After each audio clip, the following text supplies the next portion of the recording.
আসসালামু আলাইকুম। আমি সকালে ছাদ বাগানে গাছে পানি দিয়ে অফিসে যাওয়ার আগ মুহূর্তে আবার আসলাম। এই যে আমাদের বেগুন গাছ, বেগুন গাছে বেগুন ধরেছে। এই- আচ্ছা,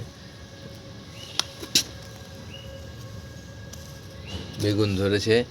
টমেটো গাছ, টমেটো গাছও আছে কয়েকটা। তারপরে এই যে লেবু গাছ, লেবু গাছে অবশ্যই লেবু ধরছিল এবার একটা। আরও টমেটো গাছ, এই যে টমেটো গাছ, এই টমেটো গাছে টমেটো ধরেছে, হয়তো পেকেও যাবে হয়তো বা কয়েকদিনের ভিতরে। এই যে টমেটো গাছ, এই টমেটো গাছে ফুল ধরেছে। সাজনা গাছেও আমাদের সাজনা গাছ, এটা বিচি থেকে কিন্তু এই সাজনা গাছ, এই সাজনা গাছেও ফুল এসেছে, সাজনা গাছেও ফুলের কুটি এসেছে। তারপর এই যে টমেটো গাছ, এই যে টমেটো গাছ, টমেটো গাছ, টমেটো গাছ, এই যে লাউ গাছ, এই টমেটো গাছ, আরও দুটা লাউ গাছ, ছোটো ছোটো দুটো লাউ গাছ।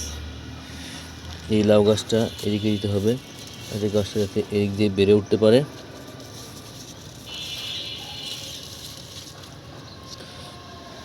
এই যে ড্রাগন গাছ, ড্রাগন গাছে এবার অনেক ড্রাগন ধরেছিল,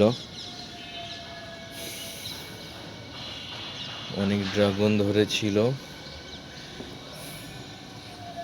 আনারস গাছ, এটা আর একটা ড্রাগন গাছ। এখানে এই কচুর শাক, তারপর হলো কি শাক যেন বলে ওইটা, ওইটা আছে। কলমির শাকে ফুল ধরেছে।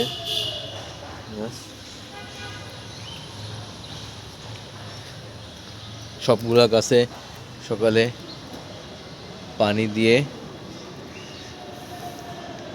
মানে ফজরের নামাজ পড়ে সেগুলো করেছি। এই যে মেহেদি গাছ, এটা আর একটা সাজনা গাছ, দুইটা সাজনা গাছ। এই যে টমেটো গাছ, রায়খঞ্জন গাছও আছে এখানে। তারপর হলো জাম্বুরা গাছ, লাউ গাছ, শাক গাছগুলোই হয়ে গিয়েছে। টমেটো গাছ, টমেটো গাছ, আম গাছ আরও আছে। এখানে ফুলকপি গাছ, ফুলকপি ধরবে কিনা জানি না। ফুলকপি কারণ না থাকলে তো যত্ন তো কমতে হবে, সেক্ষেত্রে ফুলকপি ধরবে কিনা এটা বুঝতে পারতেছি না।